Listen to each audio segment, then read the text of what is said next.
Bonjour à tous et merci beaucoup d'être présents pour ce nouvel épisode des Rêves de Balou. Donc aujourd'hui, enfin un nouvel invité, donc Marco Thurman, qui est un ami à moi de longue date et qui a décidé de nous faire découvrir le Mont Body. Donc plutôt que d'en parler, je vous propose tout de suite qu'on découvre sa vidéo, mais avant tout, on n'oublie pas de s'abonner bien sûr. Allez, on lance la vidéo.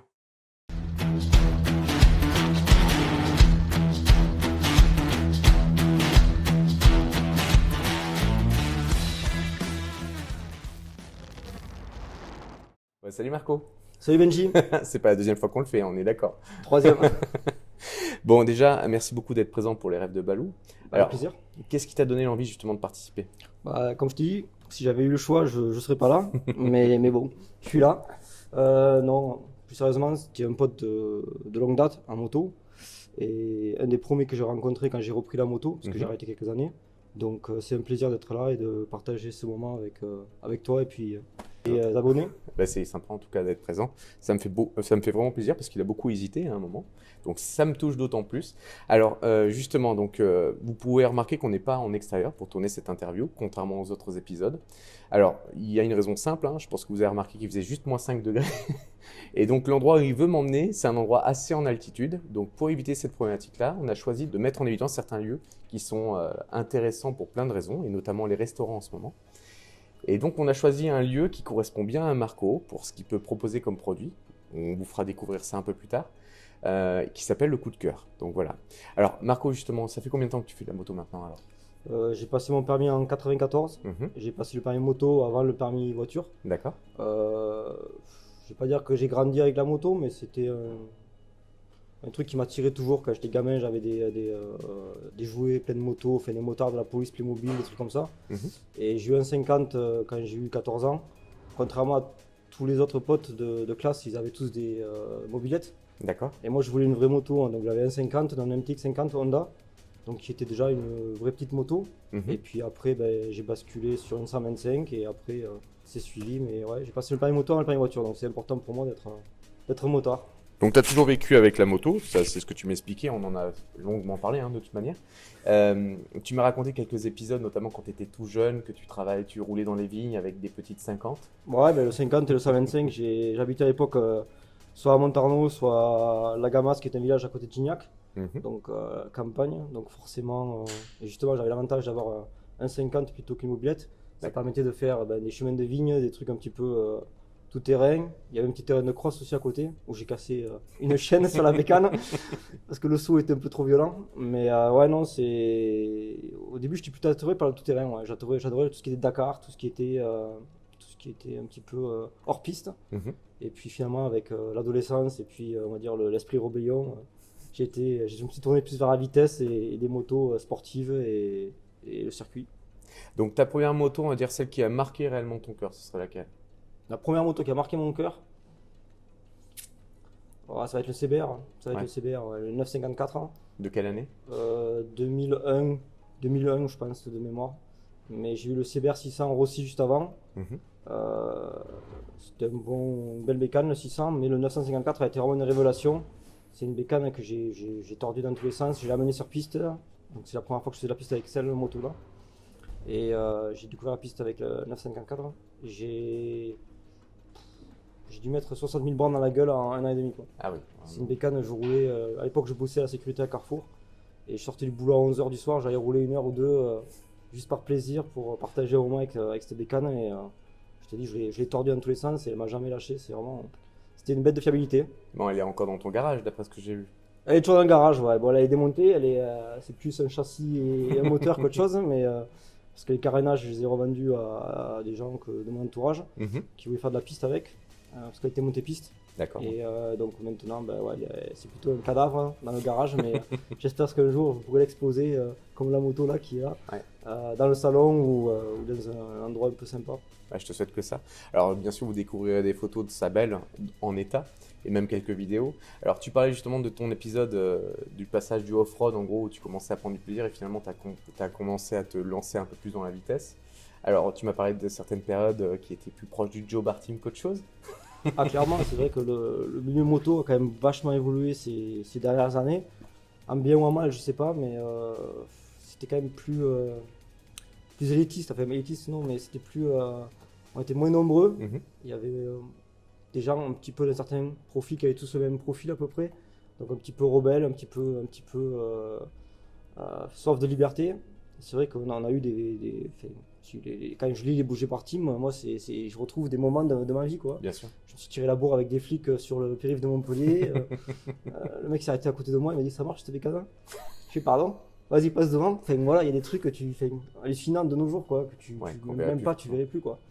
Et puis tu avais quand même une certaine liberté, il n'y avait pas cette répression, il n'y avait pas cette chasse au motard, au bruit.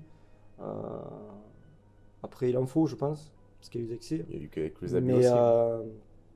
Mais on avait quand même plus de liberté et plus de sérénité, je pense, sur les routes. Et puis il y avait moins de voitures, il y avait beaucoup moins de voitures sur la route. Donc on pouvait se permettre des choses qu'on ne peut plus se permettre de nos jours, quoi. Au niveau de ta mentalité, justement, tu as beaucoup évolué. Tu es passé donc de Honda. Tu as continué après avec une autre marque qui t'a suivi. C'est laquelle? Après j'ai basculé, en fait j'ai arrêté pendant 8 ans suite à un accident sur lequel en fait j'avais acheté une CBR 1000. Même deux, il y en avait une pour la piste, une pour la route, et il y en a une qu'on m'a volée, et dans la foulée j'ai cassé l'autre. Et en fait j'avais un crédit sur les deux bécanes, et j'étais pas assuré tout risque. Donc la connerie à pas faire, donc j'avais deux crédits sur la gueule, deux bécanes à payer que j'avais plus. Donc forcément, contraint et forcé, j'ai arrêté la moto pendant quelques années. Et quand j'y suis revenu avec Aprilia, et ça a été une découverte et un coup de cœur phénoménal. La première, c'était une noire mat. Elle était bridée. Tu la connais très bien d'ailleurs. Oui, je lui ai acheté. Je la connais très bien. Je crois que je l'ai gardé 2 ans, 2 ans et demi. Et c'est pareil, j'avais mis, je crois, 30 000 bornes dans la gueule en très peu de temps. Et pour une bécane bridée, il y a beaucoup de gens que je mettais à l'amende, même avec une bécane bridée, quoi. Donc, elle a été extraordinaire cette moto. Et donc, après, j'ai fait une évolution. Après, j'ai eu la Factory, donc qui est la version un petit peu premium de l'époque d'Aprilia. J'ai pas trop aimé, bizarrement, donc il y avait pourtant tout ce qu'il fallait dessus, de Wins. Mais tu l'as trouvé trop raide de mémoire. Ouais, elle était trop dure et puis elle était pas assez joueuse, je trouvais. Enfin, elle avait un caractère bien péchu, elle était débridée, mais je prenais moins de plaisir là-dessus que sur l'autre. Et après, par contre, je suis passé sur l'ARS, la déclinaison, la nouvelle version de chez Aprilia. C'est ça que vous découvrirez justement. C'est vraiment, c'est un compromis entre les deux en fait. Il y a le côté routière de la normale, de la RR, et le côté sportif de la Factory.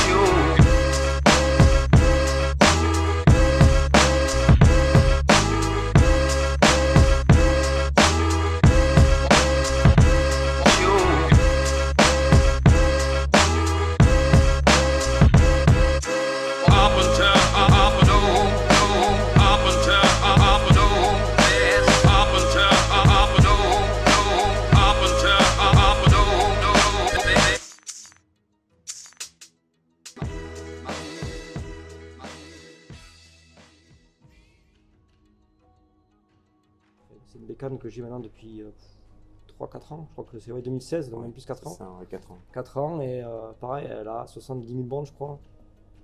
Et c'est un gros rouleur, hein. Il y en a peu qui roulent autant avec ce type de moto. Et encore, je roule plus trop ces derniers temps. Ça fait 2 ans que je roule plus trop, suite à des pertes de permis. Alors, il y a quelques épisodes assez mouvementés dans sa vie. Ouais, j'ai fait un peu le con, je l'assume, donc j'ai fait un peu le con, mais du coup, maintenant, c'est vrai que maintenant, quand je suis sur la route, j'ai du mal à rouler en groupe, par exemple, parce que ça pousse au crime. Non, pas au crime. Je pense qu'au contraire, plus je roule plus de monde, moins je roule vite. Ouais. Mais c'est surtout que je suis plus à l'aise en fait avec les gens en groupe. Moi, j'ai l'habitude de rouler avec des gens que je connais, un petit comité. Et puis j'aime rouler seul, quoi. C'est vraiment une passion de rouler seul. Moi, je roule 90% de mon temps, je roule seul. Parce que comme ça, tu roules à ton rythme, tu t'arrêtes quand tu veux, où tu veux, pisser pour boire un coup, pour prendre une photo. Mais moi, quand je roule, quoi. J'aime pas prendre la bécane juste pour faire Montpellier, centre-ville, pour aller boire une verre. Non, moi, quand je démarre la bécane, c'est 200-300 bornes au minimum, quoi. Ça, c'est vrai que c'est magique. Donc, alors, on a l'avantage d'être dans une très belle région qui connaît bien, hein, parce que tu l'as, on va dire, tu as eu le rincé. temps de tu l'as rincé dans tous les sens.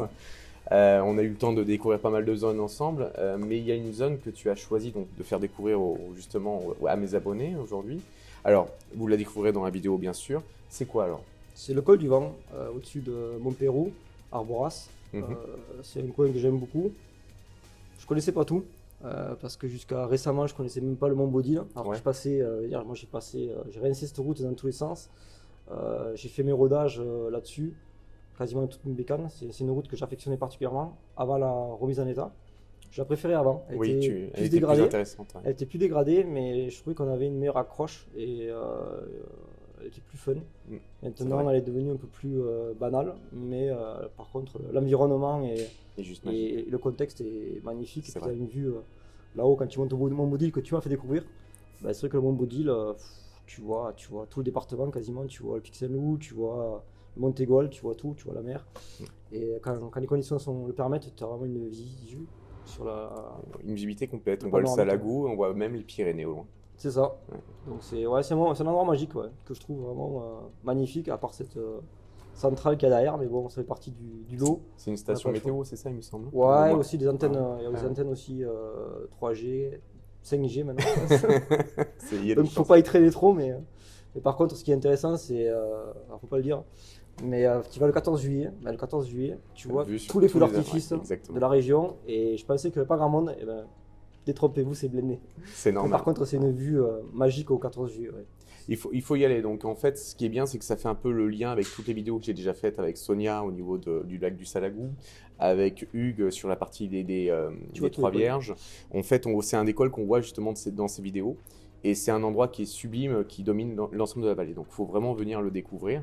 Et vous avez tout le long des villages qui sont quand même très cotés, que je vous invite aussi à partager avec les autres. Hein. C'est-à-dire Saint-Guillaume-le-Désert, Arboras, La Vacrie. la Vacrie, qui sont des endroits qui ont de l'histoire et qui ont vraiment de quoi vous permettre de vous balader, de vous faire plaisir. Quoi. Puis une fois là-haut, on peut soit aller vers les Cévennes, Oui, donc c'est vrai. Millau, etc., par les petites routes, soit après on peut aller vers Le cirque de le Navacelle. cirque de Navacelle, qui pareil, qui est un coin juste magnifique et incontournable sur la région.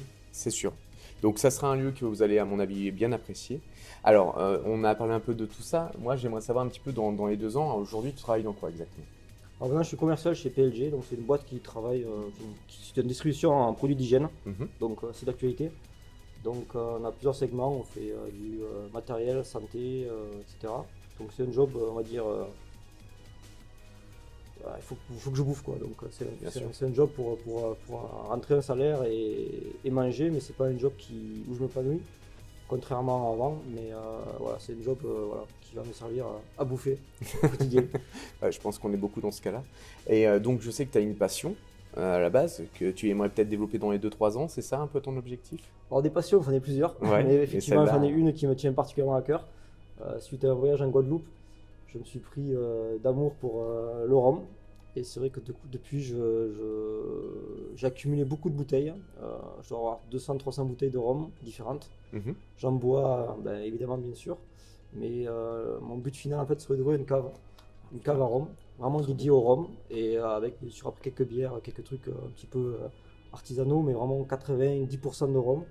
Et après un petit côté restauration, mais très intimiste, 10-20 couverts maxi, juste pour pouvoir boire et manger, combler. Et un truc vraiment convivial, un lieu convivial avec une petite terrasse. Et la bouffe tournerait alors sur tout ce qui est entrée des îles, donc Accra, Bouchon, Mhm. Réunion, etc. Et puis les plats par contre se tourneraient autour du barbecue, donc avec des viandes un petit peu maturées, des viandes un petit peu haut de gamme, qui cuisent très lentement, Mhm. 8-10 heures. Ah, ouf, Donc oui, c'est d'accord. des produits tu vas poser, tu vas fondre sur la Dans la bouche. Donc bouche. c'est un peu esprit viande cuite à l'américaine, D'accord, vraiment ouais, très ouais, je vois longtemps, très bien. marinée, avec beaucoup de sauce, de jus. Truc mais par léger, contre- quoi. Ouais, truc. Non, franchement, c'est light, mais ouais, ça tient au corps. Ouais.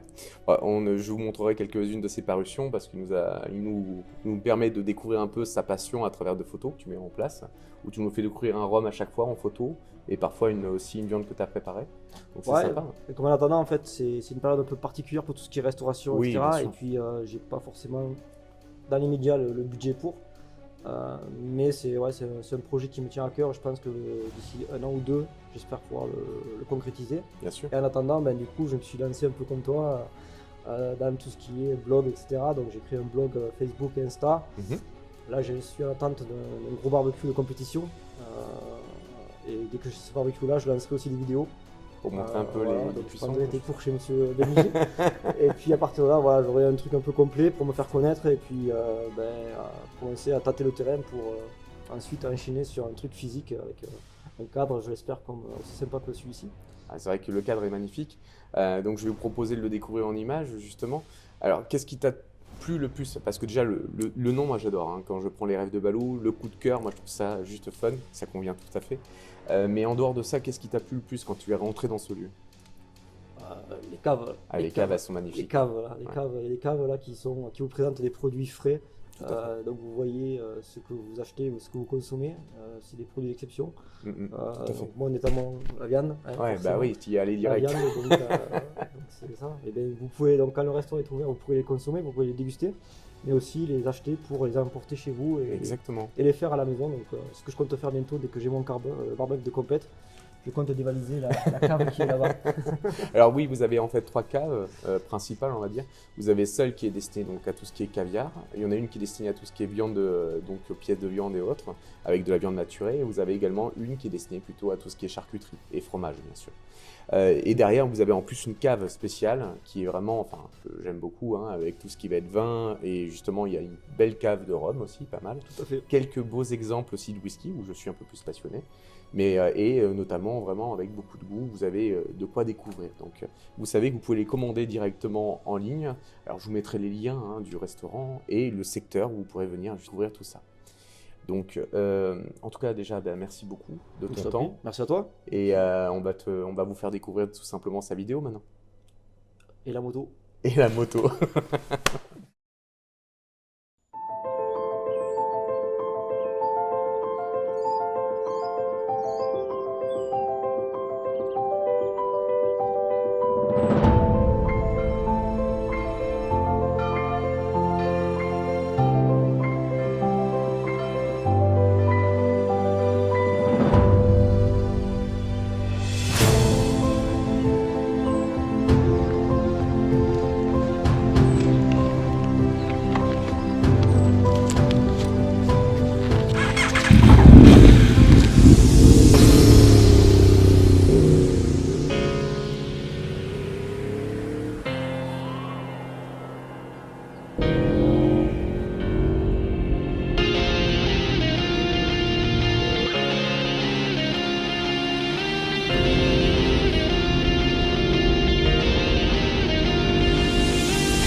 toi Marco.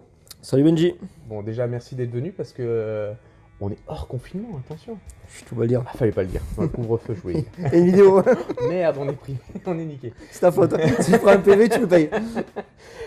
Donc plus sérieusement, tu as été le premier où en gros on a été obligé de le faire en plusieurs étapes, c'est-à-dire dans un nouveau lieu, hein, le type de restaurant. Alors déjà, comment tu l'as vécu? Non, bah écoute, comme je te l'avais déjà dit à ce moment-là, je trouvais que c'était un petit peu redondant tes vidéos. C'était toujours un petit peu. Donc le thème de fond est excellent. Un motard, une histoire et un lieu, ça c'est vraiment bien. Mais je trouvais que tes vidéos étaient trop souvent pareilles et qu'à force, ben moi j'en ai regardé plusieurs, enfin toutes d'ailleurs.